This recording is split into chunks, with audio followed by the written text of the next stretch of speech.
Bonsoir à tous. À la une de ce journal, des sénateurs sous pression contraints de démissionner des fonctions de président de conseil d'administration des entreprises publiques. Ils sont au total 16 parlementaires. Certains d'entre eux ont résisté jusqu'à la dernière minute pour garder tous ces privilèges au mépris de la loi. L'opposition a mis à nu une supercherie provoquant l'embarras au sein du parti au pouvoir et vous suivrez dans ce journal ces parlementaires s'exprimer sur les défis qui vont les interpeller dans les tout prochains mois, notamment la crise anglophone.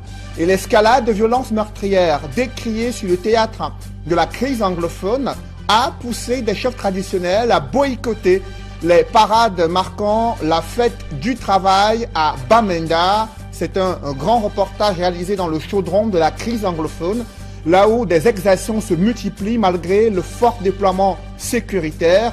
Vous suivrez également des témoignages des populations sur les différents événements survenus dans les régions du nord-ouest et du sud-ouest. Également dans ce journal, à suivre comment le personnel Equinox Radio-Télévision et La Nouvelle Expression a célébré la fête du travail avec des annonces majeures faites par le président directeur général du groupe La Nouvelle Expression. On en parle dans ce journal.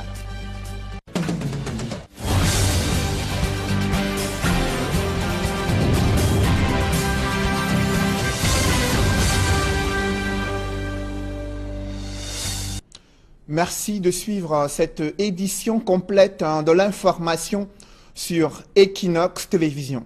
16 sénateurs ont cédé à la pression, cumulant des fonctions de PCA d'entreprises publiques et celles de parlementaires. Ils ont été contraints d'abandonner certains privilèges après des révélations sur ces incompatibilités criardes, malgré l'existence d'un règlement intérieur qui interdit un tel cumul de fonctions.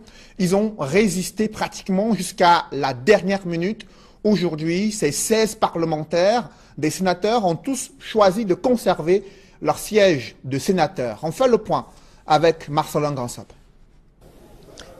Le verdict est donc tombé. Ils seront finalement 100 à siéger à la Chambre haute du Parlement. 100 sénateurs, parmi lesquels 16 qui étaient sous le coup des incompatibilités, mais ces 16 sénateurs ont fait le choix de siéger au Sénat. Un choix qui n'a pas été aisé. Compte tenu de mon passé politique, il n'y avait pas de choix. Le choix n'était pas là. Je n'avais qu'à le Sénat. Vous comprenez? Être PCA, c'est une mission que le président vous donne pour un temps limité. Vous comprenez? Ce n'est pas un métier, je ne suis pas fonctionnaire de la société dans laquelle je travaille. Je suis un envoyé spécial. Le choix a été vite fait, ça ne se posait même pas. J'ai déjà passé beaucoup de temps à la CRTV, j'ai travaillé pendant de longues années et je voulais découvrir autre chose parce que parallèlement, j'étais près des populations qui voulaient quand même que je vienne à faire un peu plus de politique, mais je ne voulais pas mélanger le travail de la CRTV et la politique. Mais quand le moment est arrivé, on avait besoin de beaucoup de femmes. Je me suis dit, pourquoi pas moi? Ils sont présidents de conseil d'administration, fonctionnaires, magistrats. Ils ont donc fait le choix de siéger ici à la Chambre haute du Parlement. Les motivations sont diverses, mais pour la plupart, ces sénateurs pensent qu'il est temps de travailler pour les collectivités territoriales décentralisées après avoir pendant longtemps servi l'État camerounais. C'est une interpellation forte du président national qui a bien voulu que je sois sénateur. Je ne peux pas me deviner. Ensuite également, il y a une attente également forte de la population qui voudrait voir les choses s'améliorer à travers mon entrée au Sénat. Donc les deux considérations combinées, je n'ai pas eu de la peine à choisir. J'ai choisi la fonction de sénateur parce que il faut aussi rendre service à nos communautés, à nos populations, de défendre les intérêts et puis amener les gens à atteindre le développement. Dès l'investiture, j'avais déjà fait le choix d'être sénateur. Bon, quand on m'a fait savoir que c'est incompatible avec ma première fonction, j'ai clairement montré que je préférais être sénateur parce que Par là, je pense que je pourrais mieux aider ma communauté. Nous sommes à la période de la décentralisation. La plénière consacrée aux résultats des 4 bureaux de vérification n'est pas fortuite. C'est une disposition de la loi portant règlement intérieur du Sénat, le code électoral, mais également la loi portant sur les établissements publics et aussi les entreprises publiques. Une loi votée récemment à l'Assemblée nationale et entérinée par la Chambre haute du Parlement. Des dispositions légales qui ne permettent plus le cumul de fonctions. Il était donc question, et même urgent, de vider ce contentieux des incompatibilités avant de dérouler le tapis rouge aux sénateurs. Ici le palais de congrès de Yaoundé, Élisée Borba, Marcelin Gangsop, Equinox Télévision. Restons au palais des congrès où vous l'avez vécu, certains sénateurs cumulards ont résisté jusqu'à la dernière minute pour tenter de garder ces privilèges à la fois d'être fonctionnaire et le mandat de sénateur. Et vous l'avez vu, l'opposition a permis de mettre à nu cette supercherie, provoquant un malaise au sein du RDPC et ses parlementaires, lesquels ont bafoué le règlement intérieur du Sénat, bafouant ainsi l'éthique et la morale publique. Je vous propose de suivre l'analyse de Guy Zogo. L'affaire des incompatibilités au Sénat a tourné au vinaigre pour nombre de dignitaires du régime pris en flagrant délit de cumul. Pour une fois contraints par un environnement politique qui ne cesse de se normaliser par la force des choses, notamment la mise en place des institutions à l'image du Conseil constitutionnel, ils ont dû opérer un choix cornélien. Il n'en reste pas moins que c'est un choix qui a le don d'éclaircir l'espace politique et surtout de le prémunir de la maladie du cumul, devenue au fil du temps une sorte de règle usitée ad nauseam par les tenants du pouvoir. L'exercice est sans doute douloureux pour ceux-là du sérail qui savaient pouvoir espérer tirer des dividendes de la vache à lait qu'est l'État, sans limite, sauf celle de l'indignation impuissante du petit peuple. Là, c'est la Lali, la fin d'une époque et le début d'une autre où il faudra apprendre à choisir de deux choses. L'une, bref, à ne plus se croire au-dessus des lois de la République. C'est une leçon, certes apprise dans la douleur, mais dont on peut être convaincu qu'elle a été assimilée. Vous l'avez suivi, à peine ont-ils reçu leurs attributs. Des sénateurs s'engagent à défendre les intérêts des collectivités territoriales en œuvrant pour l'accélération de la décentralisation. D'autres comptent mettre l'accent sur le contrôle de l'action gouvernementale afin d'améliorer la gestion des affaires publiques au Cameroun. Élisée Borba et Marcelin Gangsop. L'instant a duré à peine 10 minutes. Juste le temps pour le doyen d'âge d'indiquer que toutes les conditions étaient désormais réunies afin que les sénateurs reçoivent leurs attributs, ce qui sera fait dans la foulée de l'adresse de Fon Victor Moukete. De l'émotion dans l'air, mais surtout la prise de conscience par rapport aux défis à relever, notamment chez les nouveaux sénateurs, dont certains se sentent déjà, au bout d'une semaine, comme des poissons dans l'eau. Parce qu'on sent qu'on a des responsabilités plus importantes par rapport au pays. Et effectivement, quelque part, on se demande si on sera à la hauteur des défis, si on pourra contribuer, comme on le doit, au développement et la paix et la stabilité du pays. Je suis comme un poisson qui apprend à nager. Ce que j'espère, c'est que je m'adapterai rapidement. De rendre service à la République. Dans le cadre d'une accélération du processus de la décentralisation, nous avons donc beaucoup de travail à faire, me semble-t-il. C'est une législature avec de grands défis pour construire cette décentralisation. Je crois qu'on va continuer, on va s'associer avec les anciens. Il faut qu'ils nous donnent des conseils, ce qu'on va faire ici dans cette maison, pour le bien-être de la population. Et travailler vraiment dans la tranquillité et dans le norme. Et que notre pays vraiment soit en paix.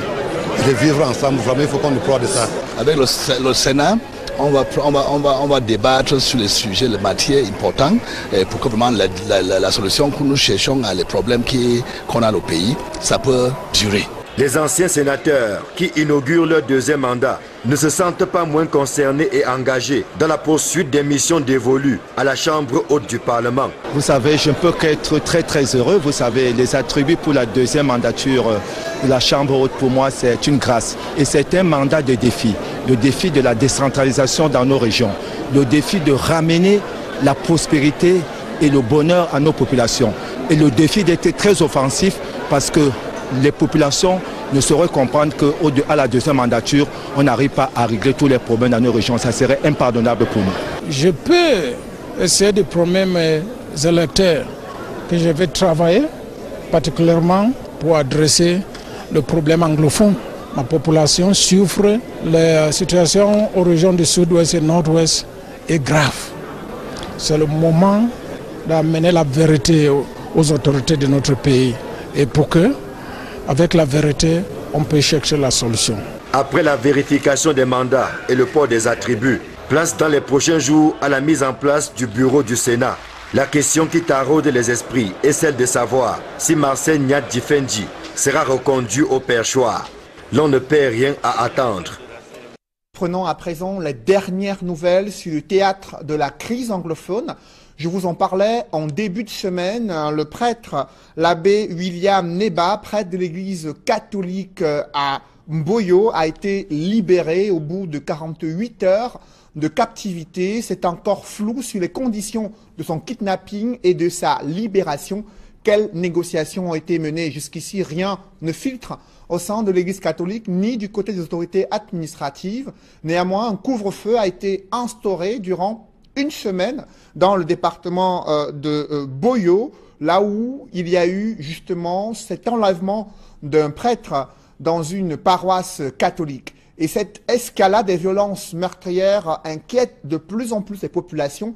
Malgré une forte présence militaire, ces populations peinent à être rassurées. Nombreux de ces populations, elles sont nombreuses, ces populations qui se dirigent vers le Nigeria, fuyant les exactions à la fois de la part des bandes armées et certaines accusations portées contre des hommes en tenue, information qui n'a pas été confirmée par le gouvernement. On fait le point avec Kate Diarra. Le calme peine à revenir dans la zone anglophone. En dépit de la forte militarisation des pôles de tension, de nombreux incidents se sont produits ces derniers jours, poussant un peu plus les riverains à se réfugier dans les contrées voisines. Dans une vidéo devenue virale en circulation sur la toile, on peut apercevoir des hommes abhorrants, la tenue des forces de défense camerounaises, mettre le feu à des domiciles désertés à Azi, dans le Lébialem. Si l'identité des hommes présents sur la vidéo n'est pas encore confirmée, il faut dire que les internautes ne lésinent sur aucun détail pour les assimiler aux soldats camerounais. En dehors de Azi, il y a également le village Mouyengue, situé dans le Fako, qui a été le centre de fortes tensions ces derniers jours. Aucun chiffre officiel avancé, mais de nombreux blessés évalués. Le retour au calme remarqué depuis samedi dernier n'a pas empêché les riverains de se réfugier dans les villages voisins. Lundi, cet empereur-là, le dénommé William Niba, principal de Sambis College situé à Bello, qui a été kidnappé par 4 hommes non identifiés alors qu'il se préparait pour le culte du matin. Depuis l'entrée en jeu des kidnappings dans la crise anglophone, c'est la première fois qu'un homme d'église est enlevé. L'annonce de son kidnapping a affolé des parents qui sont venus récupérer leurs enfants à l'internat. Les réunions de crise se sont multipliées entre évêques, puis très tôt ce mercredi matin, l'église catholique a annoncé sa libération. Au regard de cette escalade de la crise anglophone, des chefs traditionnels ont boudé la célébration de la fête du travail dans certaines localités du département de la Momo, dans la région du Nord-Ouest. Les 30 places réservées aux faunes sont restées vides durant toute la célébration de la fête du travail, la parade liée à cet événement dans cette localité, une situation liée à la peur relative à ces exactions menées par des bandes armées dans plusieurs localités dans le chaudron de la crise anglophone. On fait le point avec Stella Mbou et Serge Alain Otto. 132e édition de la fête internationale du travail à Bamenda. La présence du groupement spécial d'opération, unité très spéciale de la police camerounaise essentiellement basée à Yaoundé, est là pour montrer le caractère particulier de la fête dans le chef-lieu de la région du Nord-Ouest. L'arrivée du gouverneur Adolphe Lélé l'Afrique se fera sous forte escorte.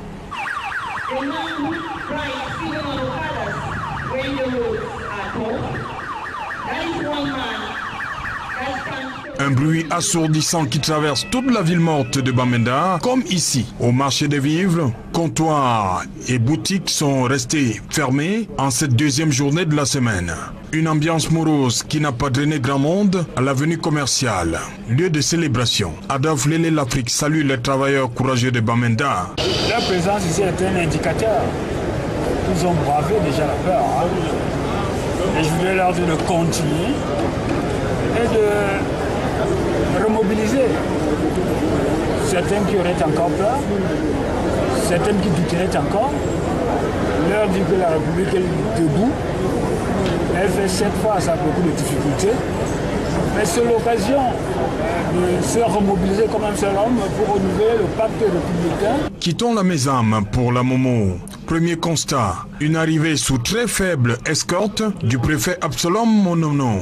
Après les civilités d'usage, un coup d'œil dans la tribune lui permet de mesurer l'ampleur de la peur qui habite les autorités invitées à la célébration de la fête du travail à Bangui. Que de chaises cherchant désespérément occupants. Le constat est encore plus alarmant lorsque le regard du préfet se pose sur la tribune spécialement aménagée pour les autorités traditionnelles.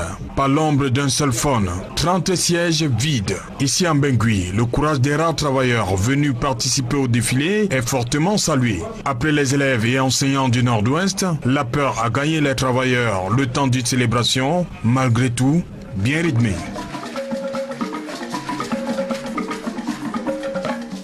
Loin des braises ardentes de cette crise anglophone, c'est également dans une ambiance morose que s'est célébrée la fête du travail en Konsamba. Là-bas, syndicats et agriculteurs déplorent être abandonnés à leur triste sort. Ils évoquent la cherté des intrants agricoles qui les empêchent de pouvoir développer leurs activités, leur productivité. Et conséquence, les champs de café et de cacao sont abandonnés dans cette partie du pays et les usines ne cessent de fermer au détriment des populations et travailleurs dans le département du Mungo, précisément à Konsamba. Reportage avec Cyril Diemba et Xavier Foka. Faible mobilisation des agriculteurs à la place des fêtes de Konsamba, véritable vivier agricole dans le département du Mungo. C'est sous fond des réclamations que certains de ces travailleurs ont assisté à la célébration de l'édition 2018 de la fête du travail. Une fête qui perd tout son sens dans cette ville à cause de la baisse de leur activité. Avant, on voyait les usines, les gens défilaient parce que le café ça donnait. Mais à partir de ce moment, le café ne donne pas. Les gens ne sont plus intéressés. La disparition des usines de café. Konsamba qui en avait plus de 16, je pense qu'il reste presque rien. D'après les agriculteurs, leurs activités sont délaissées à cause de la cherté des intrants agricoles. D'où l'éternel problème de subvention. L'État devrait subventionner les intrants agricoles pour que la plantation renaisse. Une renaissance agricole qui devrait redonner à Konsamba son visage d'antan, avec le retour des grandes sociétés qui ont fermé il y a bien longtemps. Pour faciliter ce retour, les populations tendent encore la main à l'État.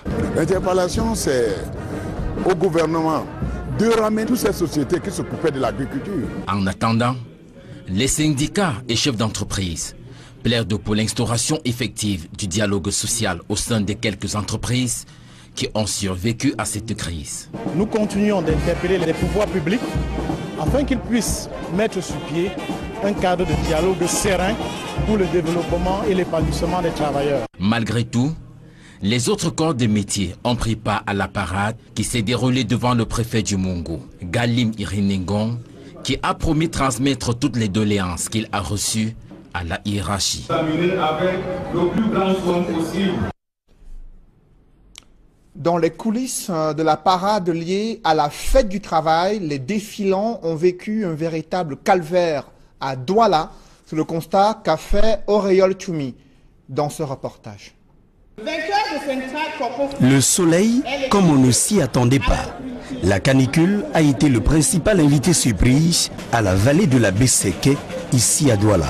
Dès 10 h, le ciel a présenté les couleurs. Pour de nombreux défilants, le calvaire a pris le dessus sur l'esprit de fête. Les gradins ont été le meilleur endroit pour reposer le corps.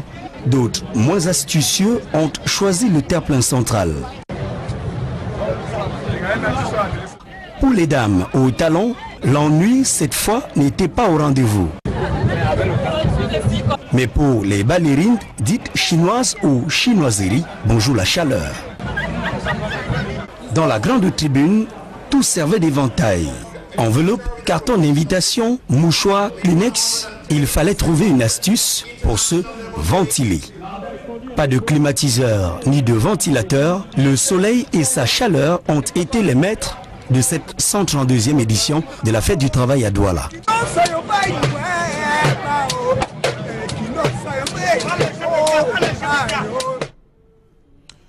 La journée internationale du travail a eu une coloration particulière pour le personnel du groupe La Nouvelle Expression et Equinox Télévision. Le président directeur général de ce groupe, Séverin Tchonke, a confirmé la mise en place d'une assurance maladie pour tout son personnel.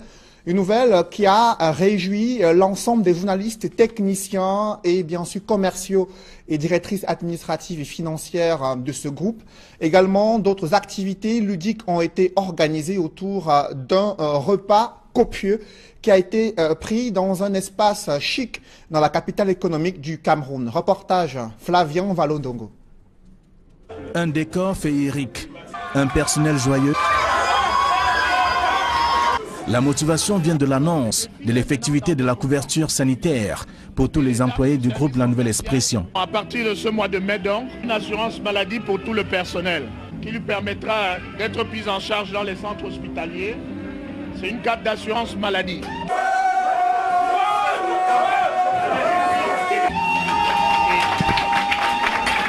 Ceci est votre carte d'assurance maladie. Désormais, la compagnie d'assurance vous indiquera comment cela fonctionne. Dans une ambiance de célébration de la fête du travail, le précieux sésame remis solennellement aux employés est la consécration d'une promesse faite lors de la dernière assemblée générale du groupe. On avait recueilli les doléances du personnel. Nous avons souscrit une assurance maladie pour tout le personnel. Le processus technique voudrait qu'il y ait une carte à puce. C'est cette carte à puce qui a été mise à leur disposition aujourd'hui. Journalistes, animateurs, techniciens, personnel de surface et personnel administratif saluent la volonté du patron, celle de voir améliorer les conditions de vie des travailleurs. Nous sortons d'ici avec chaque emploi avec une carte d'assurance maladie. Nous en sommes fiers et il nous a rassuré que tout le personnel aussi affilié à la CNPS. Et cette couverture sociale est très primordiale pour nous. C'est la bonne nouvelle de la journée. Donc c'est vrai, on attendait cela depuis pas mal de temps. Mais aujourd'hui, ça se concrétise finalement. Tout ce qu'on fait au quotidien aujourd'hui, on s'est reconnu, on est récompensé pour ça. Voilà.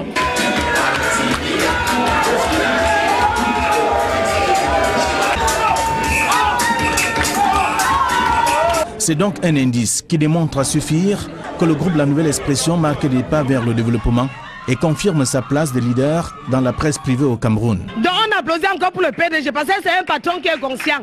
À côté de la carte d'assurance et de l'affiliation du personnel à la CNPS, d'autres réalisations à court terme ont été révélées. La direction générale a accordé une fois de plus d'importance à cet événement. Nous, au niveau de la direction, nous espérons avoir fourni un peu plus d'efforts et on attend aussi beaucoup plus des collaborateurs. C'est de donner le meilleur de nous-mêmes et que si la fin de l'année, que Equinox soit encore au top. La 132e fête du travail, ce 1er mai 2018, a eu une coloration particulière au sein du groupe La Nouvelle Expression.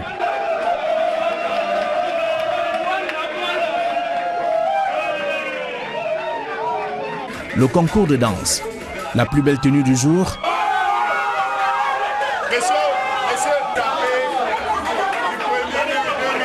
saupoudrés de notes d'humour, ont constitué des agapes de cette célébration. L'entreprise avance. Applaudissez très fort pour moi. Cette volonté d'amélioration des conditions de travail des journalistes est loin d'être une réalité dans toutes les entreprises de presse au Cameroun.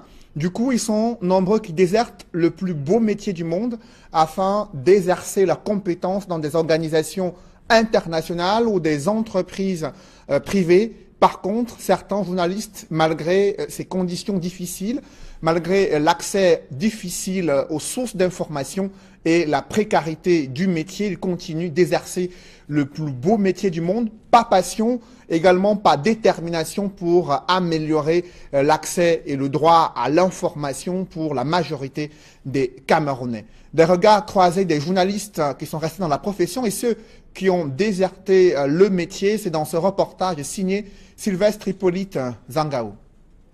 Son visage juvénile est trompeur. Junior Kaparan est bien connu du paysage médiatique au Cameroun. Reporter et présentateur des journaux et des magazines sur des chaînes de télévision pendant plus de 10 ans.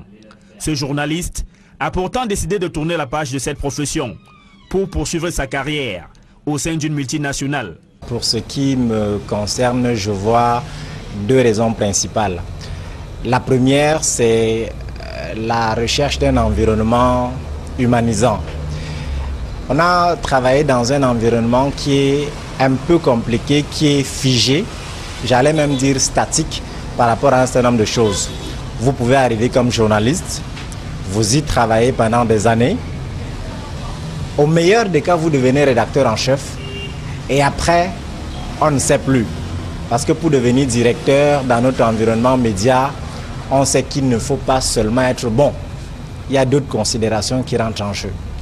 Et ça devient compliqué pour quelqu'un qui rêve, quelqu'un qui veut se bâtir un avenir. Je me suis dit, ok, si je me suis retrouvé à l'étroit dans l'environnement du journaliste au Cameroun, il y a peut-être une possibilité d'exercer autrement et d'avoir une meilleure considération.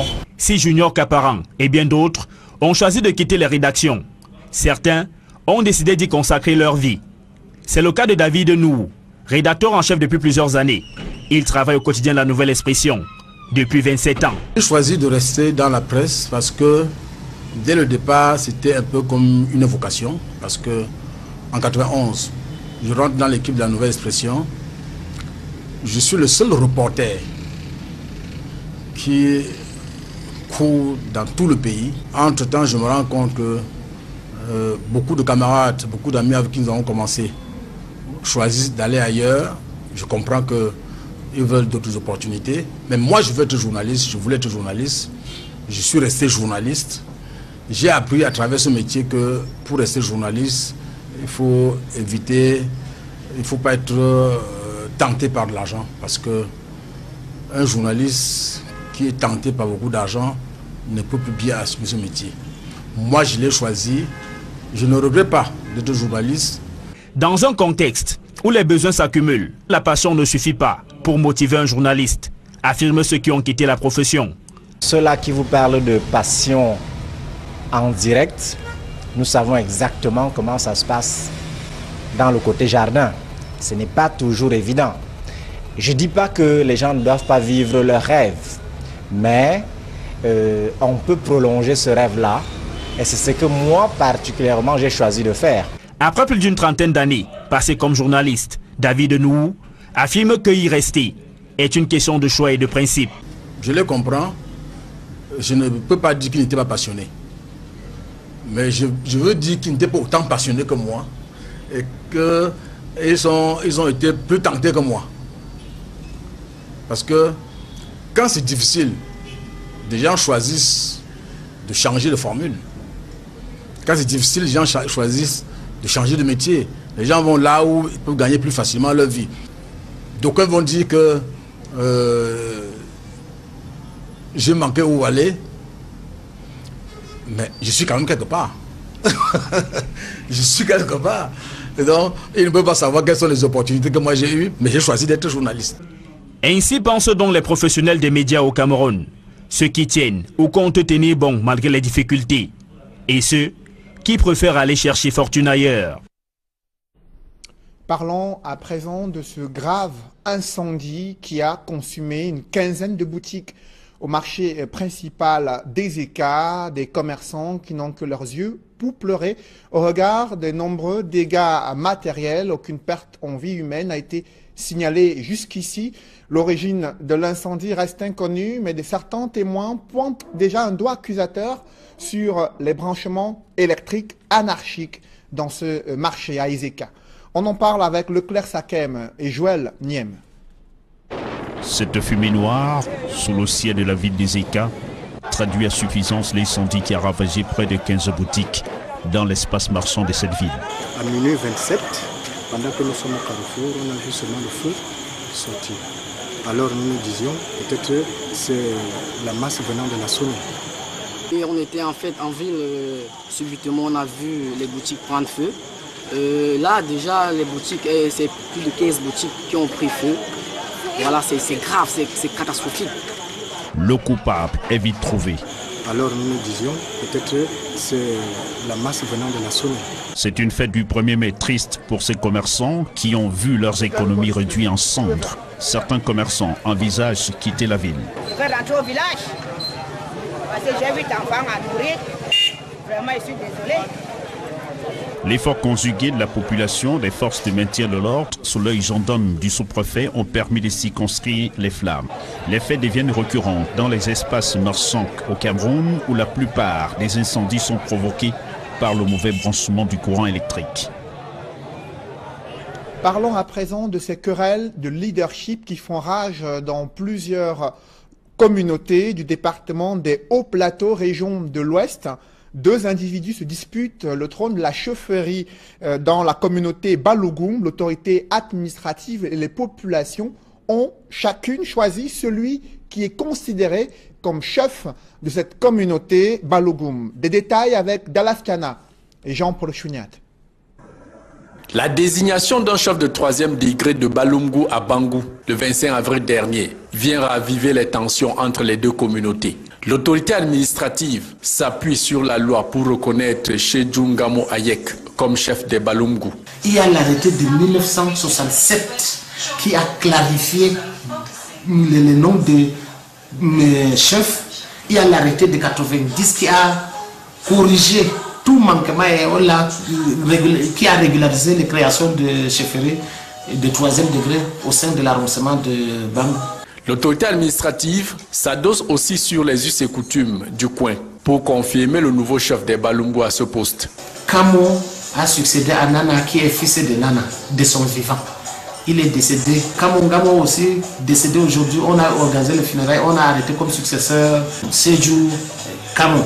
Sans contestation. Sans contestation. Au vu aussi de tout le monde, puisque chez les Bamileke, on sait que la succession va du père au fils. Voilà qui est clair pour l'autorité administrative. Mais au village Balungu, cet homme rejette les arguments du sous-préfet. Nous affirme qu'il est bien le chef supérieur des Balungu. Il ne veut pas appliquer le décret 77/245 du 15 juillet 1977 portant organisation de chefferie traditionnelle dans tout l'ensemble du pays. Il vient alors se baser sur le texte du 17 mars 1967. Un arrêté préfectoral pour venir de temps en temps troubler la population de Balungu. L'homme dit tenir son trône à la mort de son père, Joe Zaché, décédé en 1984, qui lui aussi avait hérité de son géniteur disparu en 1937. Comme quoi, la succession va bien de père en fils. Je suis à 33 ans de règne à la chefferie Balungu. Et les Balungu ne m'ont jamais contesté. Tous sont derrière moi, sauf les originaires de Bangou qui ne veulent pas de nous. À bonne source, Balungu, autrefois un groupement de 8 villages, avec à sa tête un chef supérieur, fut annexé par un des défunts chefs supérieurs Bangou. À l'époque, le roi Bangou était un grand conquérant. Il y avait Balungu, Balambo, Bamedje, Bakangwe, ainsi de suite, qui étaient comme des villages un peu autonomes, mais que le chef supérieur a phagocyté. Depuis des siècles donc, les Balungu refusent une inféodation forcée au groupement Bangou. Son grand-père Djago, fuyant le puissant voisin Bangou, s'était exilé 20 ans hors de sa chefferie. Et sa majesté Waché dit avoir même payé au prix fort de sa liberté, incarcéré à la brigade mobile de Bafoussam. Pour lui, la lutte continue. Nous disons non. On va refuser, on va s'opposer jusqu'à la dernière goutte de notre sang. tous les Balungu sont déterminés à dire non au chef Bangou. On ne pourra à jamais se soumettre. Voilà le problème de Balungu. Aujourd'hui, Wache Norbert s'inspire aussi de sa participation au rite d'initiation d'autres chefs supérieurs et sa longévité au trône pour justifier sa légitimité ancestrale, à l'opposé de l'autre faction où les chefs imposés ont connu des fins tragiques. Malgré toutes ces explications et péripéties avec les autorités, le sous-préfet Manu Digir est formel. Sa Majesté Wache Norbert n'est pas chef supérieur des Balungu. Il ne vous montrera aucun texte qui le désigne comme chef de 3e degré, pire encore chef de 2e degré ou d'un groupement quelconque, ou bien un document qui prouve qu'il y a un groupement à Balungu. Sur la question, Wache Norbert dit n'avoir jamais été adoubé par l'administration pour des raisons connues de tous. Le chef Bangou était parti mentir au préfet de la MIFI que nous avons volé la chefferie pour s'aimer le trouble dans le Cameroun. C'était le préfet de la MIFI qui nous avait arrêtés pour mettre en prison sous les instigations du chef Bangou. La bataille de leadership entre le chef Tayo de Marcel des Bangou et le chef Wache Norbert des Balungu est donc loin d'être terminée. Affaire à suivre. Dans l'escale internationale, la Centrafrique renoue avec des violences. Au moins une quinzaine de personnes ont été tuées lors d'une attaque perpétrée contre une église. Le prêtre qui officiait a été tué. On parle d'au moins 16 morts. Le bilan pourrait s'alourdir dans les toutes prochaines heures. Et la force, la MINUSCA, qui a appelé à la retenue au sein des différentes communautés à Bangui, la capitale de la Centrafrique. On en parle avec Gladys Sidier. Des manifestants appellent à la démission du président. Ils transportent le corps du prêtre tué lors de l'attaque contre une église par un groupe armé musulman, dans une ville où les tensions restent très vives avec la majorité chrétienne. Ces manifestants se dirigent vers le palais présidentiel de Bangui après l'attaque contre l'église Notre-Dame de Fatima en pleine célébration. De nombreux fidèles étaient présents. C'était à l'autre là, Fatima, pour notre fête patronale. Et soudain, on s'est rencontré avec les musulmans qui sont venus tirer sur nous. Bon, finalement, ils ont en tout cas lancé des grenades, les roquettes, et puis il y a eu tellement de dégâts. Les assaillants, selon des témoins, étaient armés de grenades et d'armes automatiques. Les blessés ont afflué dans les hôpitaux de la ville et plusieurs personnes ont été tuées. L'attaque aurait été lancée par des hommes du quartier musulman du PK5, dans ce qui semble être une riposte, après l'arrestation par les forces de sécurité intérieure d'un membre de la missile du général Force. Selon les services de l'ONU, la MINUSCA, une mosquée de la ville aurait été ensuite incendiée par des manifestants. Jusqu'à mardi soir, des tirs sporadiques étaient encore entendus dans la capitale. Des observateurs redoutent un retour à la situation qui a suivi le coup d'État contre François Bozizé en 2013. Mesdames, messieurs, c'est la fin de ce journal. Merci de l'avoir suivi. Je vous souhaite une bonne soirée sur Equinox Télévision.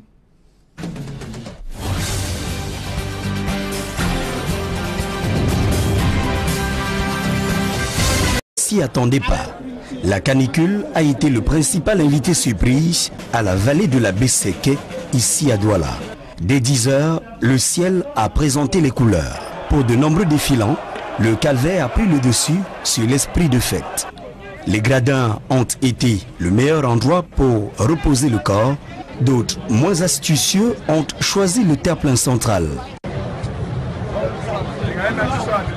Pour les dames aux talons, l'ennui, cette fois, n'était pas au rendez-vous. Mais pour les ballerines, dites chinoises ou chinoiseries, bonjour la chaleur. Dans la grande tribune, tout servait d'éventail. Enveloppe, carton d'invitation, mouchoir, Kleenex, il fallait trouver une astuce pour se ventiler. Pas de climatiseur ni de ventilateur, le soleil et sa chaleur ont été les maîtres de cette 132e édition de la fête du travail à Douala.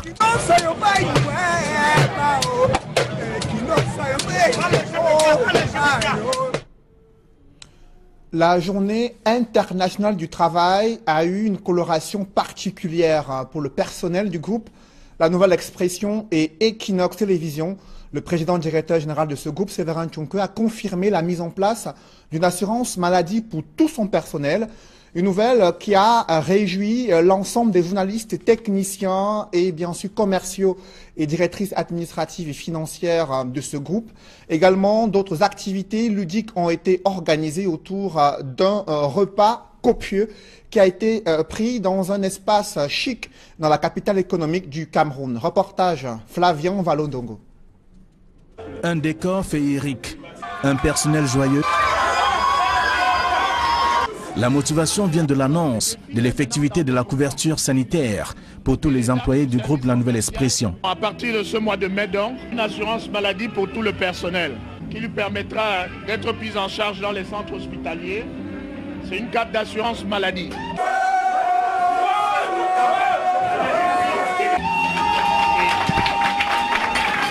Ceci est votre carte d'assurance maladie. Désormais, la compagnie d'assurance vous indiquera comment cela fonctionne. Dans une ambiance de célébration de la fête du travail, le précieux sésame remis solennellement aux employés est la consécration d'une promesse faite lors de la dernière assemblée générale du groupe. On avait recueilli des doléances du personnel. Nous avons souscrit une assurance maladie pour tout le personnel.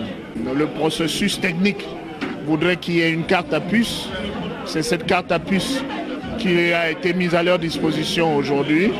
Journalistes, animateurs, techniciens, personnel de surface et personnel administratif saluent la volonté du patron, celle de voir améliorer les conditions de vie des travailleurs. Nous sortons d'ici avec chaque employé avec une carte d'assurance maladie.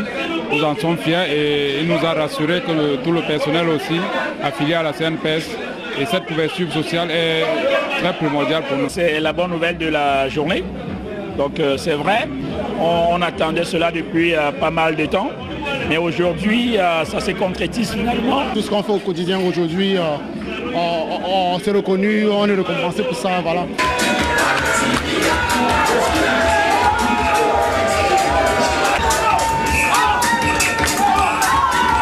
C'est donc un indice qui démontre à suffire que le groupe La Nouvelle Expression marque des pas vers le développement et confirme sa place de leader dans la presse privée au Cameroun. Donc on applaudit encore pour le PDG parce que c'est un patron qui est conscient. À côté de la carte d'assurance et de l'affiliation du personnel à la CNPS, d'autres réalisations à court terme ont été révélées. La direction générale a accordé une fois de plus d'importance à cet événement. Nous, au niveau de la direction, nous espérons avoir fourni un peu plus d'efforts et on attend aussi beaucoup plus des collaborateurs. C'est de donner le meilleur de nous-mêmes et que si la fin de l'année, que Kinox soit encore au top. La 132e fête du travail, ce 1er mai 2018, a eu une coloration particulière au sein du groupe La Nouvelle Expression.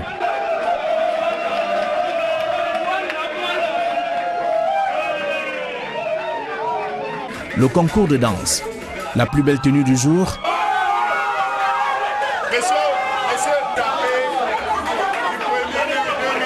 saupoudrés de notes d'humour, ont constitué des agapes de cette célébration. L'entreprise avance.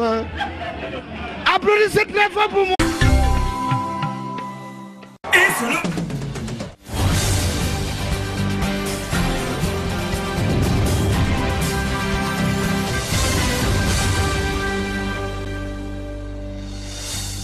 Bonsoir à tous. À la une de ce journal, des sénateurs sous pression contraints de démissionner des fonctions de président de conseil d'administration des entreprises publiques. Ils sont au total 16 parlementaires. Certains d'entre eux ont résisté jusqu'à la dernière minute pour garder tous ces privilèges au mépris de la loi.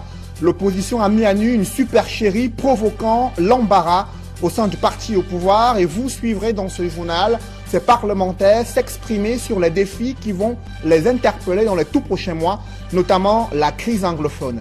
Et l'escalade de violences meurtrières décriée sur le théâtre de la crise anglophone a poussé des chefs traditionnels à boycotter les parades marquant la fête du travail à Bamenda. C'est un grand reportage réalisé dans le chaudron de la crise anglophone, là où des exactions se multiplient malgré le fort déploiement sécuritaire.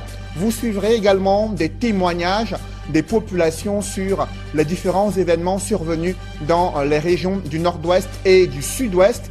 Également dans ce journal, à suivre comment le personnel Equinox Radio Télévision et La Nouvelle Expression a célébré la fête du travail avec des annonces majeures faites par le président directeur général du groupe La Nouvelle Expression. On en parle dans ce journal.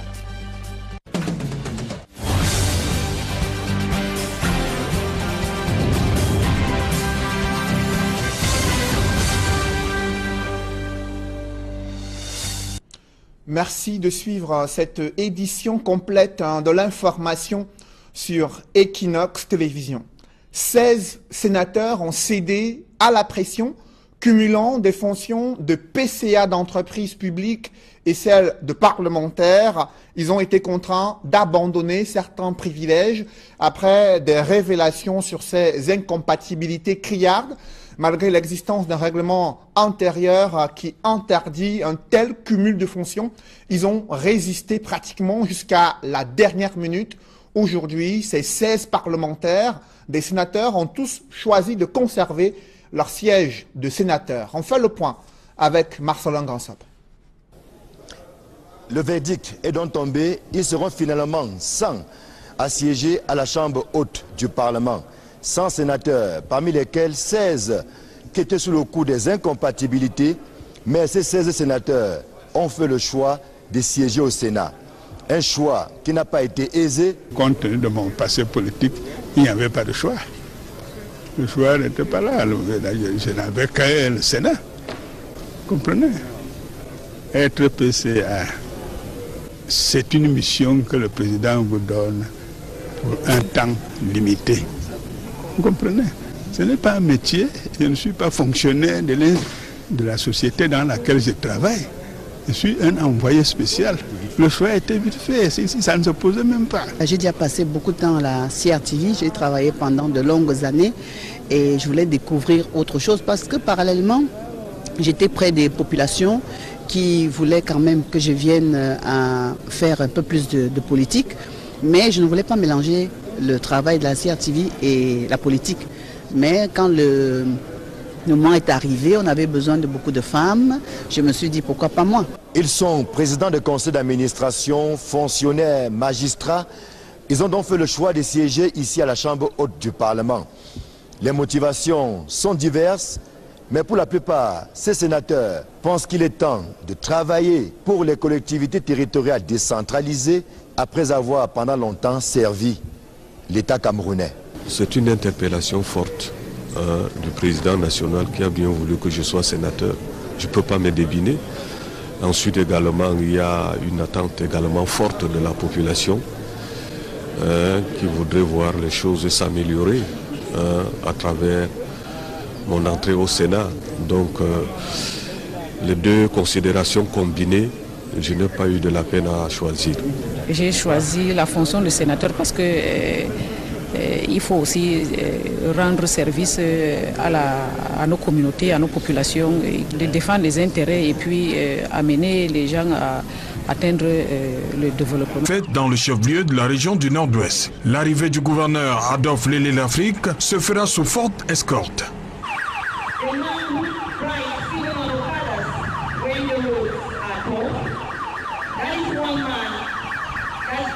Un bruit assourdissant qui traverse toute la ville morte de Bamenda, comme ici. Au marché des vivres, comptoirs et boutiques sont restés fermés en cette deuxième journée de la semaine. Une ambiance morose qui n'a pas drainé grand monde à l'avenue commerciale. Lieu de célébration. Adolphe Lélé Lafrique salue les travailleurs courageux de Bamenda. Leur présence ici est un indicateur. Ils ont bravé déjà la peur. Et je voulais leur dire de continuer et de remobiliser certains qui auraient encore peur, certains qui douteraient encore, leur dire que la République est debout. Elle fait cette phase à beaucoup de difficultés, mais c'est l'occasion de se remobiliser comme un seul homme pour renouveler le pacte républicain. Quittons la Mésame pour la Momo. Premier constat, une arrivée sous très faible escorte du préfet Absalom Monono. Après les civilités d'usage, un coup d'œil dans la tribune lui permet de mesurer l'ampleur de la peur qui habite les autorités invitées à la célébration de la fête du travail à Bangui. Que de chaises cherchant désespérément occupants. Le constat est encore plus alarmant lorsque le regard du préfet se pose sur la tribune spécialement aménagée pour les autorités traditionnelles. Pas l'ombre d'un seul faune, 30 sièges vides. Ici en Bangui, le courage des rares travailleurs venus participer au défilé est fortement salué. Après les élèves et enseignants du Nord-Ouest, la peur a gagné les travailleurs le temps d'une célébration, malgré tout, bien rythmée. Loin des braises ardentes de cette crise anglophone, c'est également dans une ambiance morose que s'est célébrée la fête du travail en Konsamba. Là-bas, syndicats et agriculteurs déplorent être abandonnés à leur triste sort. Ils évoquent la cherté des intrants agricoles qui les empêchent de pouvoir développer leurs activités, leur productivité. Et conséquence, les champs de café et de cacao sont abandonnés dans cette partie du pays et les usines ne cessent de fermer au détriment des populations et travailleurs dans le département du Mungo, précisément à Konsamba. Reportage avec Cyril Diemba et Xavier Foka. Faible mobilisation des agriculteurs à la place des fêtes de Konsamba, véritable vivier agricole dans le département du Mungo. C'est sous fond des réclamations que certains de ces travailleurs ont assisté à la célébration de l'édition 2018 de la fête du travail. Une fête qui perd tout son sens dans cette ville à cause de la baisse de leur activité. Avant, on voyait les usines, des gens défilaient parce que le café ça donnait. Mais à partir de ce moment, le café ne donne pas. Les gens ne sont plus intéressés. La disparition des usines de café. Konsamba qui en avait plus de 16, je pense qu'il reste presque rien. D'après les agriculteurs, leurs activités sont délaissées à cause de la cherté des intrants agricoles. D'où l'éternel problème de subvention. L'État devrait subventionner les intrants agricoles pour que la plantation renaisse. Une renaissance agricole qui devrait redonner à Konsamba son visage d'antan, avec le retour des grandes sociétés qui ont fermé il y a bien longtemps. Pour faciliter ce retour, les populations tendent encore la main à l'État. L'interpellation, c'est au gouvernement de ramener toutes ces sociétés qui s'occupaient de l'agriculture. En attendant, les syndicats et chefs d'entreprise plaident pour l'instauration effective du dialogue social au sein de quelques entreprises qui ont survécu à cette crise. Nous continuons d'interpeller les pouvoirs publics afin qu'ils puissent mettre sur pied un cadre de dialogue serein pour le développement et l'épanouissement des travailleurs. Malgré tout, les autres corps de métier ont pris part à la parade qui s'est déroulée devant le préfet du Mungo, Galim Irinengon, qui a promis de transmettre toutes les doléances qu'il a reçues à la hiérarchie. Avec le plus grand soin possible.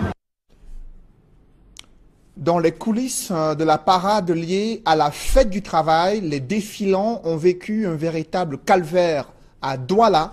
C'est le constat qu'a fait Auréole Toumi dans ce reportage.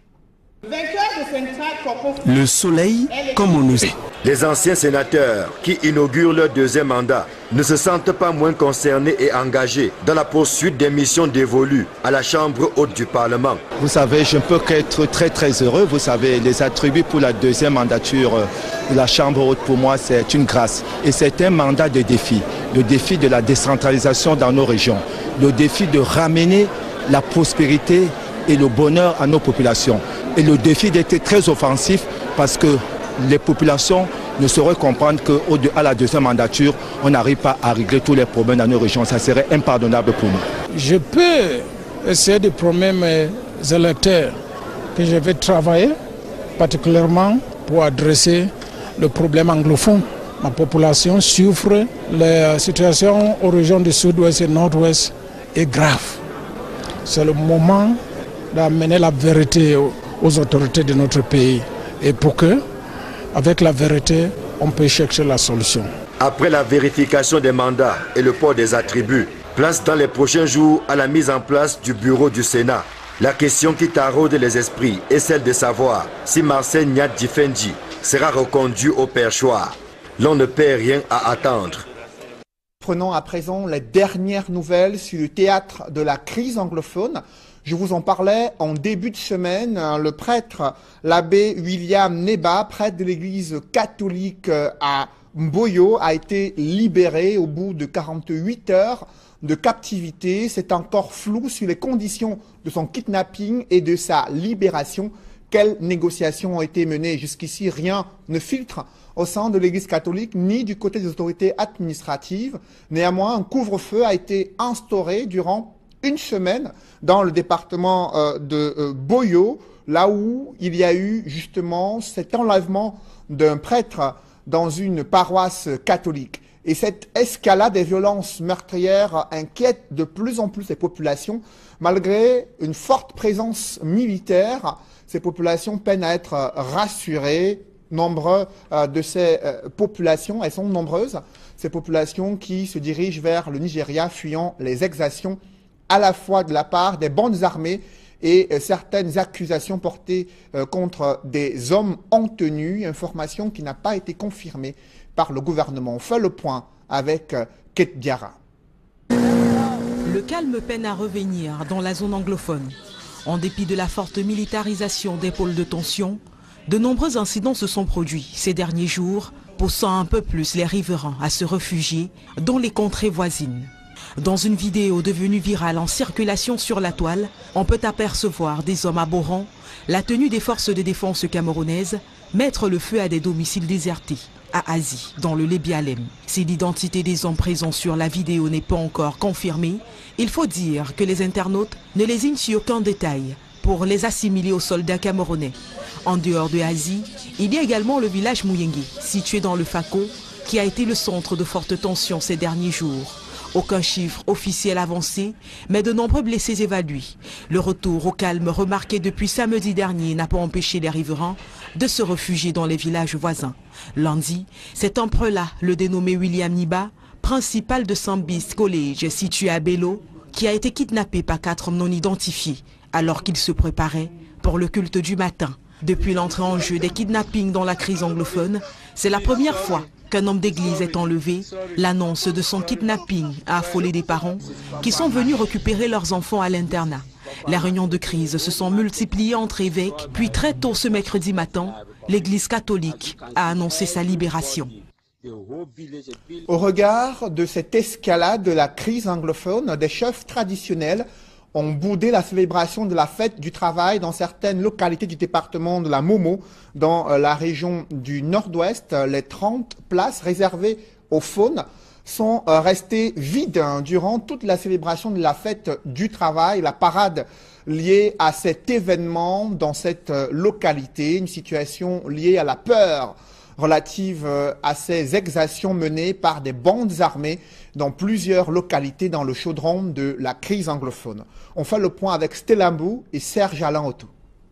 132e édition de la fête internationale du travail à Bamenda. La présence du groupement spécial d'opération, unité très spéciale de la police camerounaise essentiellement basée à Yaoundé, est là pour montrer le caractère particulier de la fête.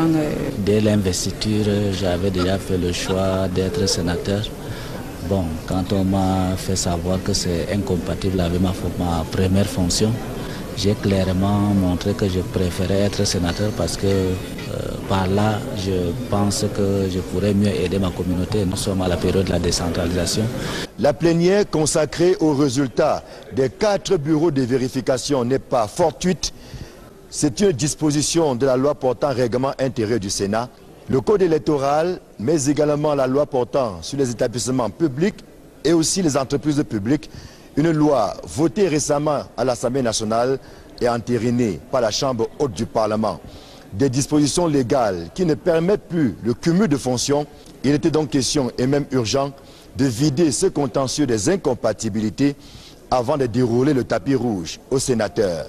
Ici le palais de congrès de Yaoundé, Élisée Borba, Marcelin Gangsop, Equinox Télévision. Restons au palais des congrès où vous l'avez vécu. Certains sénateurs cumulards ont résisté jusqu'à la dernière minute pour tenter de garder ces privilèges à la fois d'être fonctionnaire et le mandat de sénateur.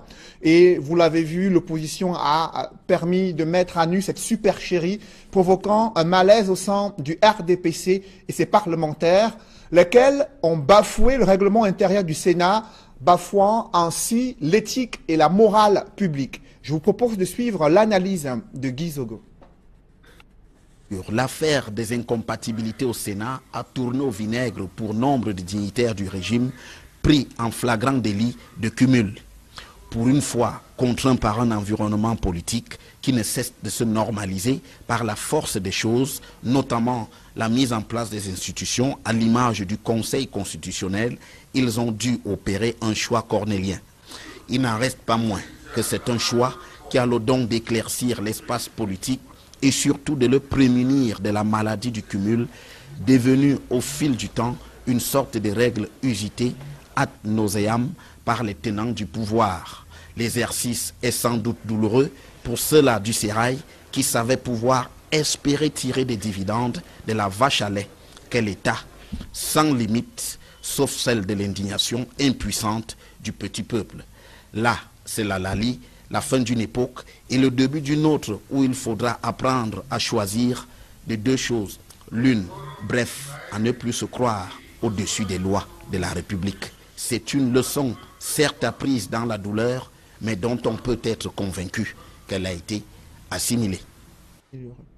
Vous l'avez suivi, à peine ont-ils reçu leurs attributs, des sénateurs s'engagent à défendre les intérêts des collectivités territoriales en œuvrant pour l'accélération de la décentralisation. D'autres comptent mettre l'accent sur le contrôle de l'action gouvernementale afin d'améliorer la gestion des affaires publiques au Cameroun. Élisée Bokba et Marcelin Gransop. L'instant a duré à peine 10 minutes. Juste le temps pour le doyen d'âge d'indiquer que toutes les conditions étaient désormais réunies afin que les sénateurs reçoivent leurs attributs, ce qui sera fait dans la foulée de l'adresse de Fon Victor Moukete. De l'émotion dans l'air, mais surtout la prise de conscience par rapport aux défis à relever, notamment chez les nouveaux sénateurs, dont certains se sentent déjà, au bout d'une semaine, comme des poissons dans l'eau. Parce qu'on sent qu'on a des responsabilités plus importantes par rapport au pays. Et effectivement, quelque part, on se demande si on sera à la hauteur des défis, si on pourra contribuer, comme on le doit, au développement et la paix et la stabilité du pays. Je suis comme un poisson qui apprend à nager. Ce que j'espère, c'est que je m'adapterai rapidement. De rendre service à la République. Dans le cadre d'une accélération du processus de la décentralisation, nous avons donc beaucoup de travail à faire, me semble-t-il. C'est une législature avec de grands défis pour construire cette décentralisation. Je crois qu'on va continuer, on va s'associer avec les anciens. Il faut qu'ils nous donnent des conseils de ce qu'on va faire ici dans cette maison pour le bien-être de la population et travailler vraiment dans la tranquillité et dans le norme. Et que notre pays vraiment soit en paix. Et de vivre ensemble, vraiment, il faut qu'on nous croie de ça. Avec le Sénat, on va débattre sur les sujets, les matières importantes pour que vraiment la solution que nous cherchons à les problèmes qu'on a au pays, ça peut durer.